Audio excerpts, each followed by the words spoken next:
નમસ્કાર દર્શક મિત્રો, હેલો દ્વારકામાં આપનું સ્વાગત છે.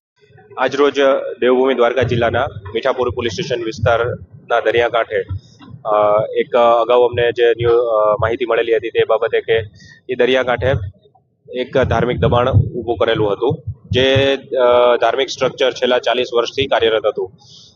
જે બાબત તંત્રને ધ્યાને આવતા પ્રાંત અધિકારી શ્રી તેમજ હું એઝ અ ડિવિઝન ઓફિસર તેમજ એલસીબી એસઓજી અને પોલીસ તંત્ર તેમજ પ્રશાસન દ્વારા આ ધાર્મિક દબાણને પ્રોસિજર ફોલો કરીને હાલ દૂર કરવામાં આવી રહેલ છે, જેમાં સરકારી જમીન 1500 સ્ક્વેર મીટર દૂર કરવામાં આવી છે અને ખુલ્લી કરવામાં આવેલ છે.